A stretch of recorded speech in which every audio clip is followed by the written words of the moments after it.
Good morning, everyone, and thank you for joining Taesa's Q1 2026 earnings release video conference. We have a simultaneous translation available for those who may need it. Just click on the interpretation button, which is the globe icon at the bottom of the screen, and choose the channel. For those listening in English, there's an option to mute the original audio in Portuguese by clicking on Mute Original Audio. We would like to inform you that this video conference is being recorded and will be made available on the company's IR website, where you'll also find the earnings release. It is possible to download the presentation in English using the chat icon. Participants will not be able to turn on their mics during the entire event. To ask questions, click on the Q&A icon at the bottom of your screen and type in your question, which will enter the queue. Please note that questions can be submitted during the presentation and will be read out live by the IR officer, Cristiano Grangeiro, and the IR coordinator, Juliana Castelli, and then answered by the executive officers during our Q&A session. We emphasize that the information contained in this presentation and any statements that may be made during the video conference regarding Taesa's business prospects, projections, and operation and financial targets are the beliefs and assumptions of the company's management and on information currently available. Forward-looking statements are not guarantees of performance since they involve risks, uncertainties, and assumptions, since they refer to future events and therefore depend on circumstances that may or may not occur. Investors should understand that general economic and market conditions, in addition to other operating factors, may affect the future performance of TESA and lead to results that materially differ from those expressed in such forward-looking statements. We now invite you to watch a video about the company. Then, Juliana Costella will present the company's Q1 earnings. Every day begins with a silent commitment made by those who make things happen, planning every step, respecting each and every protocol so we can all return home safely. We work with full attention, we share knowledge, we anticipate risks, we build relationships based on trust. Every day, we strive for excellence in every detail and we take care of one another because each of us has a family waiting at home. When we put our families first, we reaffirm that safety is our commitment, a commitment to return to them at the end of every day. Workplace safety is also about caring for people emotionally. We distribute energy across Brazil. We connect stories, futures, and generations. Our greatest achievement is ensuring that every one of us will return safely to our families, deliver energy responsibly, ensuring safety and trust in every connection, valuing connections, and making every day a safer day. Taesa, efficiency that truly drives progress.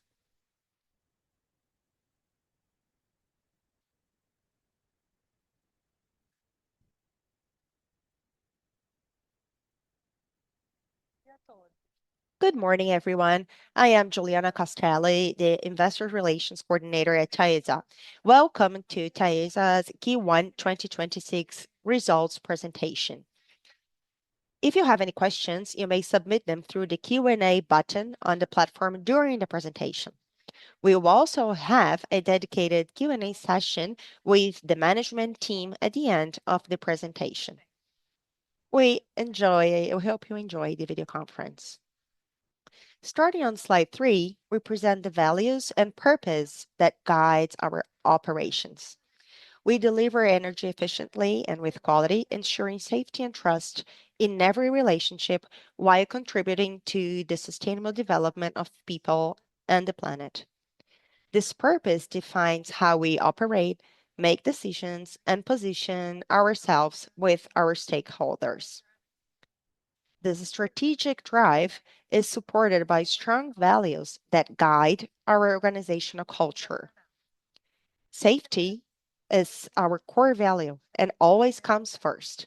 We act proactively and responsibly, prioritizing people's well being and the reliability of our assets. We also build relationships based on trust, grounded in transparency, ethics, respect, strengthening long term and consistent partnerships. Excellence drives our processes and results. We continuously pursue improvement, innovation, and high performance in everything we do.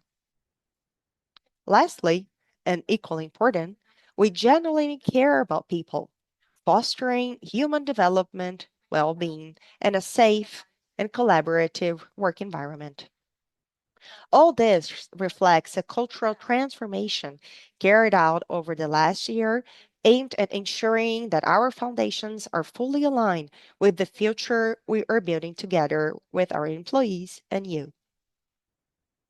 As you can see, we have preserved our core identity while evolving in a moment that calls for change. On slide 4, we reinforce our ongoing focus on efficiency across all areas of the business. This naturally includes financial efficiency. That said, we highlight the key aspects of the company's 21st debenture issuance, which was settled in March. The transaction totaled 800 million reais and aimed to strengthen our cash position and support working capital needs while maintaining discipline in capital structure management. It is important to point out that we will have significant expenses in May to amortize the first series of the six debenture issues of the company. This issuance was structured into tranches of 400 million BRL, each both indexed to CDI with competitive spreads, extended maturities of 7 and 10 years, semi-annual interest payments, and amortization starting in year 6 and 10, respectively. We have Bradesco as the sole book runner, delivering an efficient execution fully aligned with our financial strategy. In terms of pricings, we achieved the lowest spread among comparable recent issuances, once again reinforcing market confidence in the company's credit quality and our ability to access funding efficiently. We decided to bring this transaction forward by 1 month to ensure the most efficient execution possible, and it proved to be a very good decision given the deterioration in the credit markets, wider spreads, and the private credit market conditions. Moving on, slide 5, we highlight the key achievements of the quarter. Starting with Q1, we made solid progress across the financial, operational, and institutional fronts. On the financial side, as mentioned on the previous slide, we have successfully completed our 21st debenture issuance, strengthening our capital structure and expanding our debt maturity profile in line with our financial efficiency strategy and disciplined liability management. On the operational front, we advanced with the partial energization of the Tangará project in early March, adding about 35.1 million BRL in RAP, equivalent to about 33% of the project's total RAP related to the Santa Luzia 3 substation and the Açailândia Miranda 2 transmission line sectioning. It's worth noting that Tangará is a highly relevant project for the company with an annual reference investment of about 1.1 billion BRL, annual RAP of about 108 million in this cycle, and a regulatory deadline through March 2028. Still in early March, we delivered the ATA3 reinforcement, adding about 6.7 million BRL in RAP to the company. Another important highlight in the quarter was our selective participation in ANEEL Transmission Auction number 1 of 2026 held at the end of March. Once again, we maintain strict capital allocation discipline. Although we did not win the lot we were closely monitoring, our participation was competitive and fully aligned with our operator profile, as well as with our return and risk criteria in line with our business needs. On the ESG and transparency front, we published our 2025 sustainability report alongside our Q4 2025 results release, once again bringing this disclosure forward. This initiative reinforces our commitment to transparency, predictability, and high quality communication with investors and stakeholders, while also highlighting the consistent evolution of our ESG agenda. We also maintained an active presence in strategic events throughout the period, strengthening the company's institutional positioning. These included the seventh ANEFAC Women in Leadership meeting, the second Women in Energy, hosted by Segre Brazil, and participation in the podcast Temporada de Balanças, that is hosted by Estadão's e-investor platform. Looking ahead to the beginning of Q2, we continued to make progress in the execution of our greenfield projects with additional relevant milestones. We energized a new stage of Tangará, representing about 21% of project, adding about 23 million BRL in RAP, and then bringing to completion about 54% of the project with delivery through roughly 23 months ahead of the regulatory deadline. We also advanced with the partial energization of Saíra, a strategic project in the southern region of Brazil with interconnection with Argentina. In this phase, we completed the retrofit of the Garabi 1 converter, adding about 23 million in RAP, accounting for about 12% of the project's total RAP. This early stage energization reinforced our execution capabilities, operational discipline, and commitment to value creation. Lastly, we highlight the annual shareholders meeting that was held last week and which approved the company's results for the year in addition to dividend distribution in addition to other items. Moving on to slide 6, we present the main highlights for the period. First, we highlight the evolution of EBITDA and margins, reflecting the growth in regulatory net revenue driven by several project deliveries and energizations that positively impacted transmission revenue, as well as improvements in the variable portion in line with higher operational efficiency. As a result, regulatory EBITDA was up 10.3% in Q1, while EBITDA margin was up 0.5 percentage points on a consolidated basis and 0.6 percentage points on a proportional basis, reaching levels close to 85% and 88% respectively. This performance, once again, reinforces the company's strong ability to convert revenue into operating results. It also reflects how we are increasing the margin. It also reflects well-controlled PMSO expenses, with growth only slightly above inflation, even in a quarter marked by some specific cost pressures, particularly in personnel expenses. Another important highlight was the stronger operating cash generation, up 24% year-over-year, which continues to support the execution of our strategy while preserving financial balance throughout the investment cycle. In terms of investments, we deployed about 312 million BRL in the quarter, up 16% versus Q1 2025, reflecting progress across our project portfolio. On the financial side, as mentioned earlier, we successfully completed our 21st debenture issuance with a very efficient execution despite a still challenging credit environment. In terms of results, our regulatory net income totaled 192.6 million BRL in the quarter, maintaining a growth trajectory supported by operational expansion, efficiency gains, and disciplined financial management.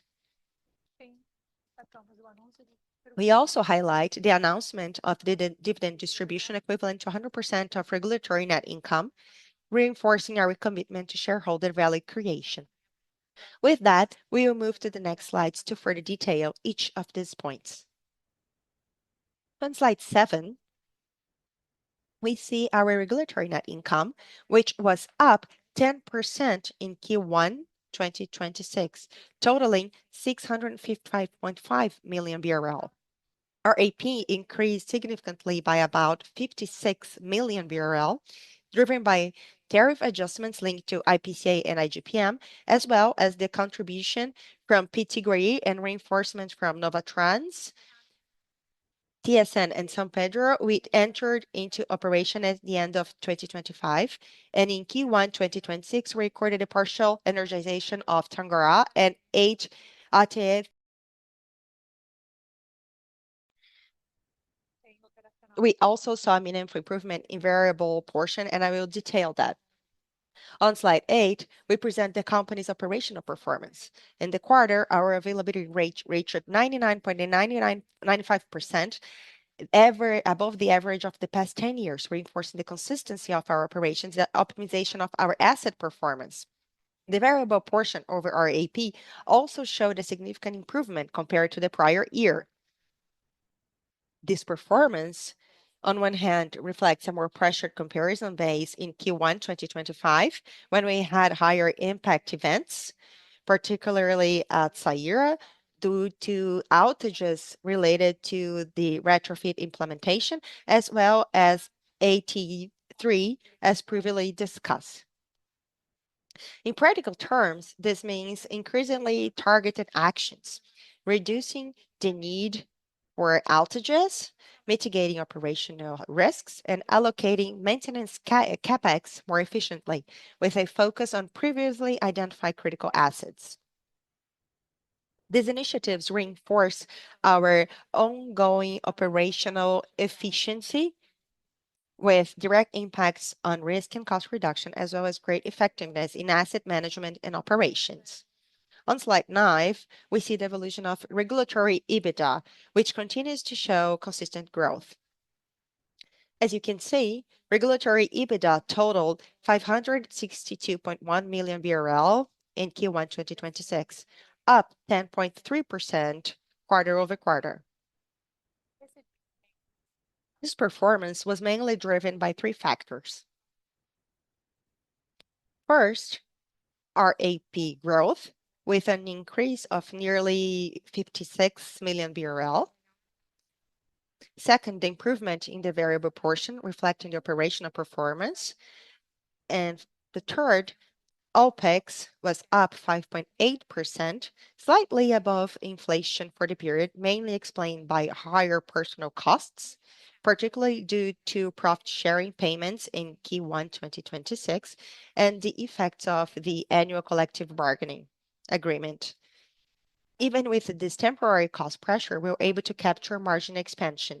EBITDA margin reached 85.8% in the quarter, improving versus Q1 2025. On a proportional basis, including affiliates, this margin approaches a very strong level of nearly 88%.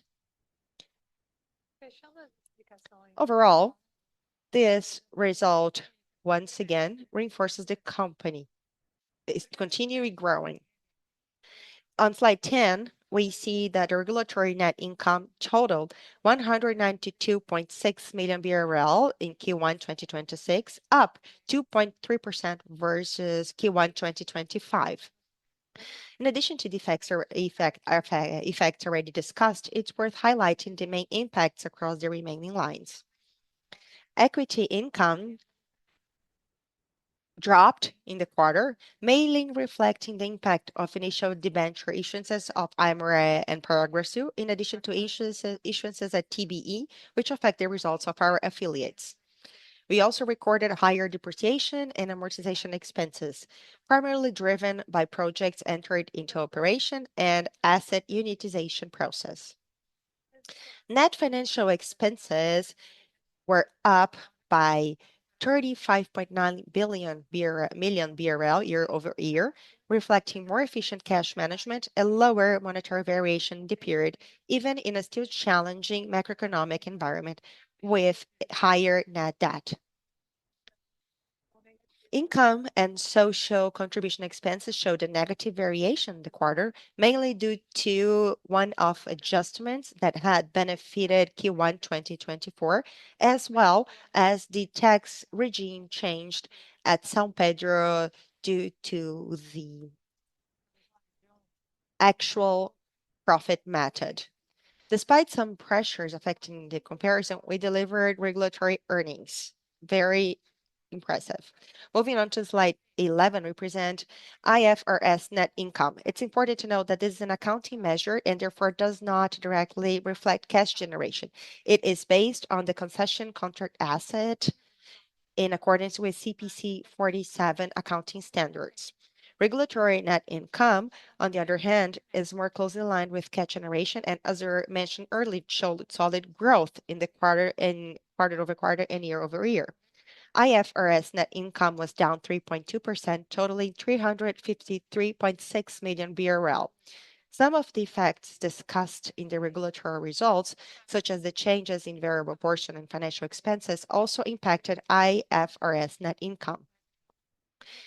However, the main drivers were a 140 million BRL drop in inflation adjustment revenue from the concession asset, mainly due to the contraction of IGPM, which recorded minus 0.33% in Q1 2026 versus 2.29% in Q1 2025.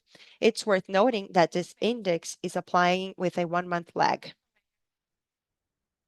A 60 million BRL drop in equity income impacted by the contraction of IGPM, which also negatively affected inflation adjustment revenue of affiliates, as well as interest expenses from finances at Aimorés, Progresso, and TBE.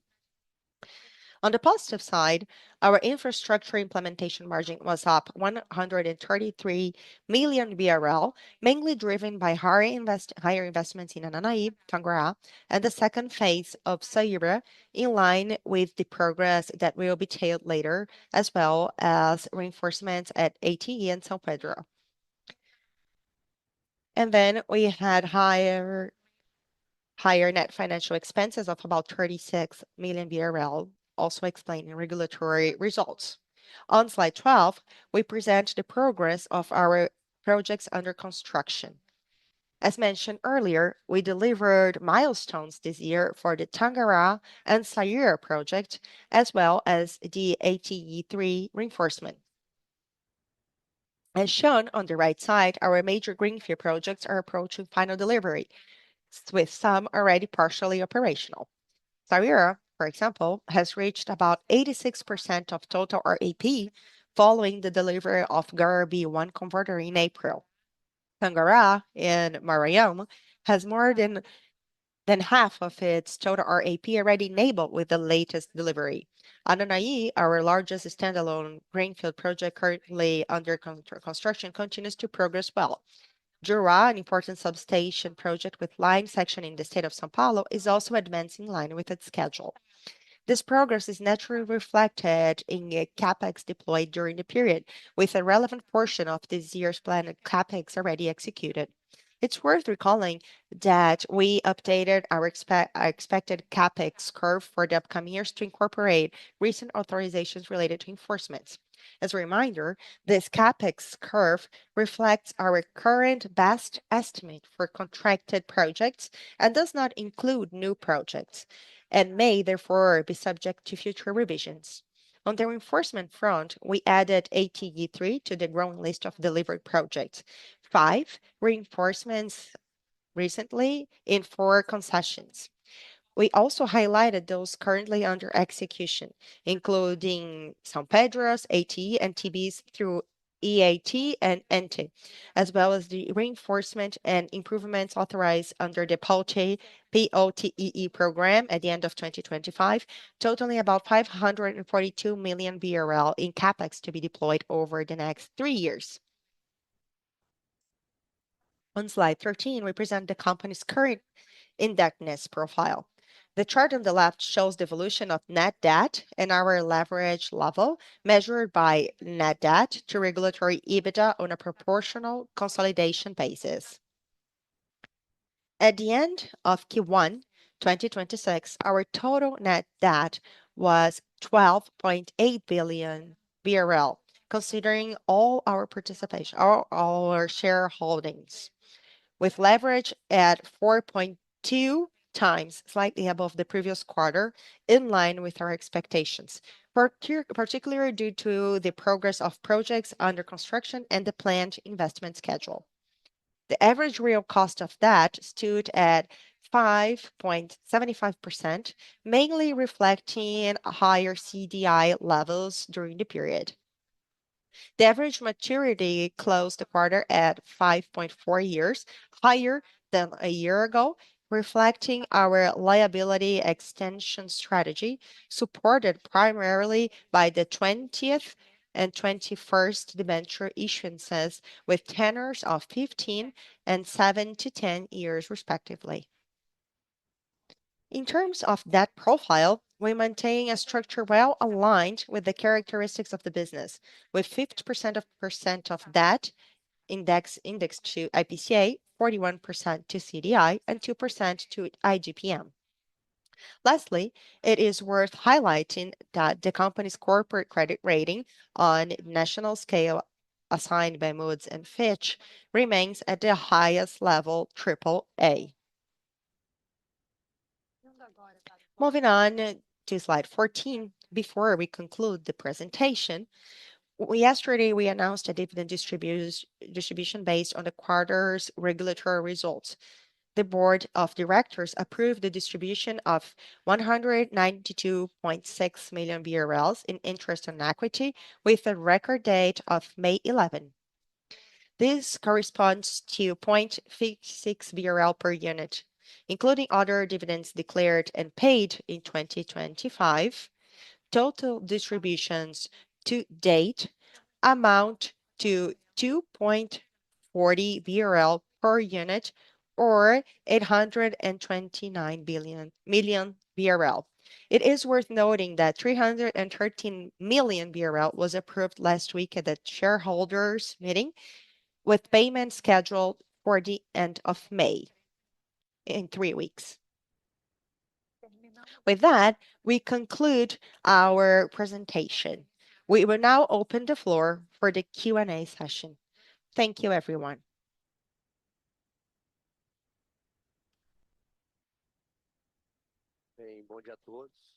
Good morning, everyone. Thank you for joining our Q1 2026 earnings call.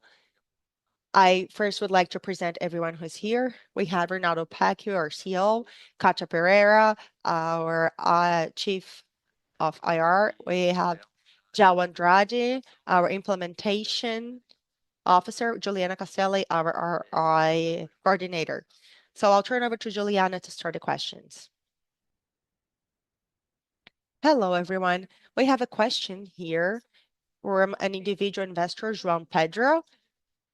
We'll ask Ronaldo Pecchio this question. He asks, the company has participated of one lot of the last auction in market was not successful. What is your take on the result of the action, and what is your strategy? Thank you, Juliana. Good question. An auction is a moment when the company submits to a bidding process based on the assessment it makes and the offer it puts forward. When we bid according to our financial discipline strategy. It has to be according to what we have planned. Yes, we have participated. We have bidded, but we did not win. When that happens, we end up discussing what went well or not. Maybe what competitors saw and we did not. It may be related to cost of capital, opportunity, looking at assets in different timelines. There are different aspects to be considered. On our end, the study that was assessed was a really good study.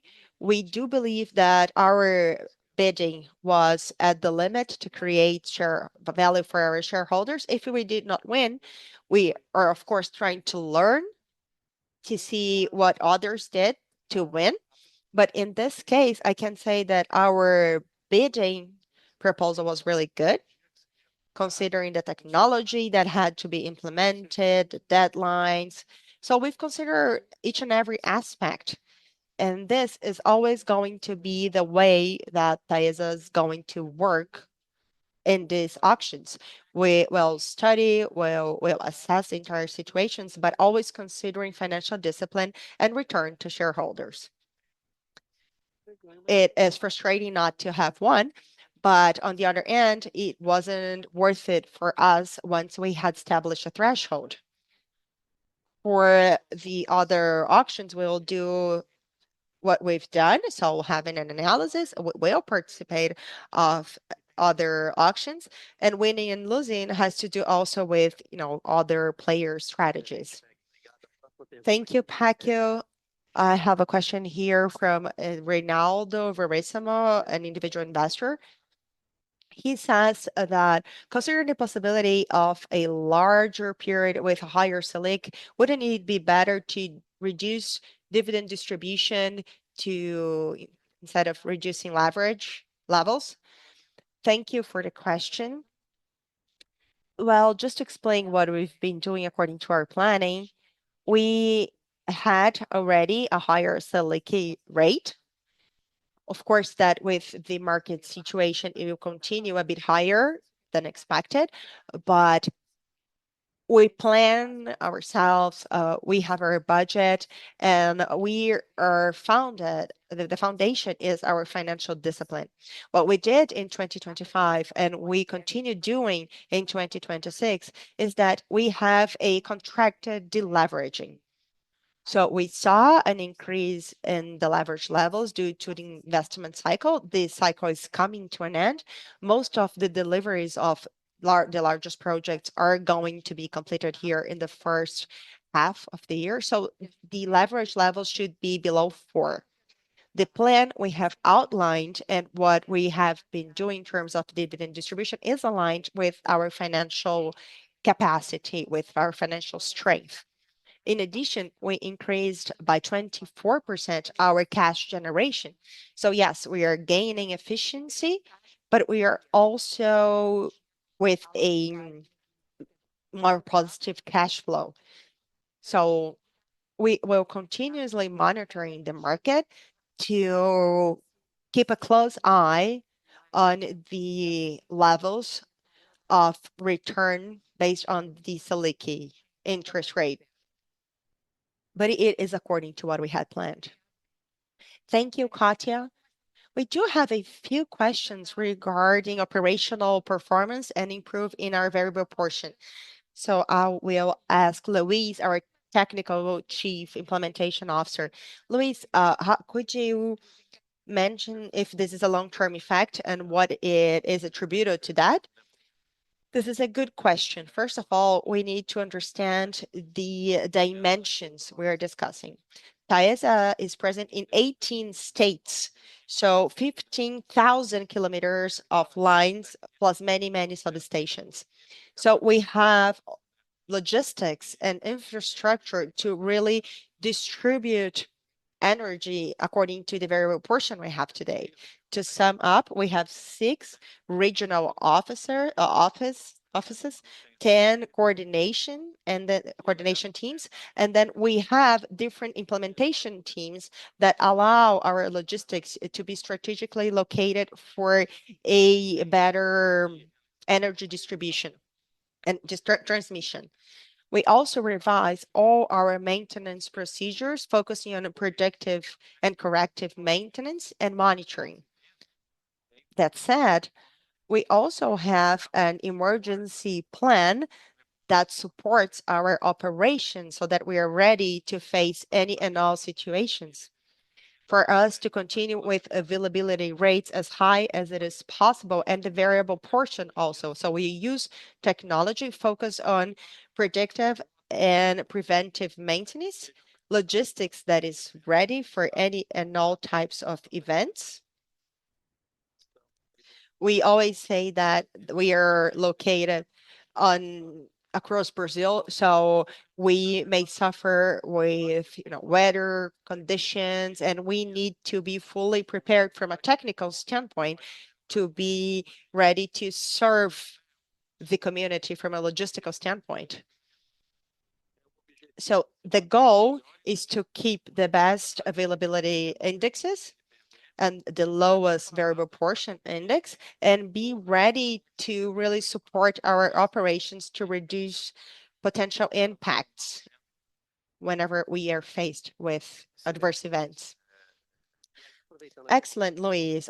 To add to that, while we're at it, Dimar Carlos, does Taesa intend to invest in solar and wind power? What are the plans of Taesa for the future? Well, thank you so much for this question. I think it's really important to understand the segment line of business. When we say that Taesa is a transmitter, when we talk about transmission, our main responsibility is to maintain the availability of the asset. We do not control the energy that is transported by, by our assets. When we talk about solar power, this is generation in the generation segment. So we are a transmission company in the transmission segment. We don't intend, according to our strategic planning, to engage in the energy market. Our goal is to have specialized technical teams and operational teams so that we can increasingly offer the best support to our lines and substations. So no, we don't intend to engage into the solar and wind power. Nevertheless, we are always focused on innovation. Innovation is a key pillar of the company. This is a driving force of our operations. We have used over the last years innovation as a pillar to continuously improve our indicators. For example, use of drones, monitoring, having cameras on the monitoring and with automatic diagnosis, in addition to other innovations that support our operations and help with preventive and predictive maintenance so that we can keep our availability indexes and variable portions according to our plan. So yes, innovation is a core pillar that will continue to support our operation and the company's strategy overall. Thank you, Luis. We have a few questions from Ricardo Bello, sell side of Safra. He has two questions. The first I'll ask Gel. So he asks, what is your take on the discussions on the regulation of the battery market? Okay, good morning, everyone. With regard to batteries, this is a technology that will probably be implemented. We do have some systemic regulations in Brazil. Taesa is keeping a close eye in the evolution involving the use of this technology.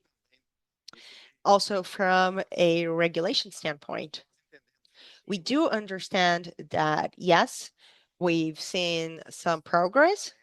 There are still some discussions in place. There is no definition yet. There are issues to be addressed, but we are keeping a close eye on these discussions. From a technology standpoint, we are preparing to implement the best solutions available in the market that could benefit the system and Taesa as a result. Thank you, Jill. Ricardo also asks, and I will ask Katya that about taxes.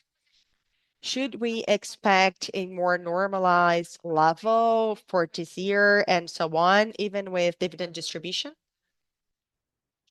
What we expect when we look to the results of the Q1, we expect a more effective tax level with some variation when we think about interest on equity, when we should have at the second half of the year, but much more related to the actual rate, much more than what we were seeing in 2025. I think the next question here is related to the regulatory regulation agenda. So I'll try to sum up to see if I can summarize that. So first of all, we have some concessions that are expiring, and how are we considering that in terms of results and the regulatory risks of the transmission agenda? Thank you for the question. With regards to regulatory risks, there is something that is quite important to be considered. This is an evolution that is regarding indemnification in the end of the concession. So there is a discussion regarding the regulatory roadmap. So Taesa, together with other companies and other players, have been discussing with the regulatory body to understand concession indemnification. It has to be preserved and kept within the perspective of when the investment was made. For example, if we look into what happened over the last quarters, what we can expect is that this is a topic in the regulatory agenda. We have tried to work together with other players and body authorities, and I think that now we should see some evolution due to the deadline we have in place. So if we have concessions expiring, then we need to have concession indemnification or any kind of compensation or a renovation of the concession. So we are actively engaged in these discussions, and whenever we can, we are going to announce to the market where we stand. There is nothing official. There is no final definition of how things are going to play out. But yes, we are actively engaged in the discussions and evaluating the possible scenarios. And we should see some news regarding that over the next quarters. With regards to the company, we've been gearing efforts into continue growing. If we look into the investments made, we have added over 1 billion BRL in revenue. So we have geared efforts to increase revenues and produce great results. And we will continue paying attention to any and all opportunities that could benefit the company. Opportunities in auctions or in M&A transactions to help the company continue growing according to really what we've done over the last years. But again, profitability is always going to be key. We can say that we want to continue growing, but this growth has to really be in line with our profitability background and our profitability record. We are a company that is well known by its efficient project management and also by our financial discipline that allows us to continue distributing dividends like we have. Thank you, Pacquiao. Then we have Caio Araújo, that is an individual investor. What about the use of AI? Has the company implemented AI tools? Can you comment, Katia? Yes, well, AI is really a trending topic. There's so much information on the market. Luis, I think he talked about that. When we talk about efficiency and the territory we cover, we need AI. AI is embedded in the sensoring systems we have, in the prevention and data analysis that we have. Last year, we launched as a ventures, posing some challenges to the market and talking to our operation and technical fronts, we see great opportunity. So we want to know what startups can accelerate. So we've been working together with them, but it's not limited to the technical or expansion of fronts, but how can we use AI to be more competitive in auctions, and also look into how we can improve our operations. We had our pitch day, and we want agents to help us on our everyday operations. So today we see AI in technical areas, expansion areas, support teams, and back office teams. And again, there is still a lot to be done, especially when we talk about data governance and how we can have insights based on this data collection. When we look into the censoring data on how much information we have, it's really interesting to see how many insights can be produced, not only with regards to preventive maintenance, but also with regards to actions that will give us the edge. Thank you, Katya. I think we have addressed all the questions here. We received many questions. Thank you so much for submitting your questions.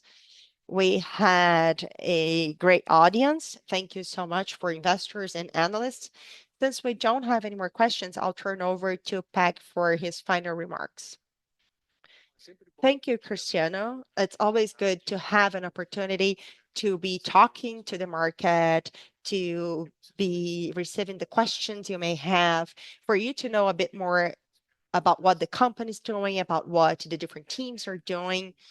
I think the company has been quite consistent, has been producing positive results. So I'd like to thank each and all of employees. We're here representing over 900 employees that work with us. We have 30 parties that are also contractors in our projects. So we are very positive at the end of this quarter. We have an important regulatory agenda ahead that is quite important. We have strategic planning also focused on gaining efficiency, like you can see on our results, and also introducing innovation on our operations. I always like to say that I'm an optimistic regarding what's to come when we look into the future. And I think that we will always be transparent in sharing the results with you from the company's standpoint. We have also our IR channels that are at your disposal. If you have any other questions, you can just reach out to our team. Thank you so much, and we hope to see you soon and share great news next quarter.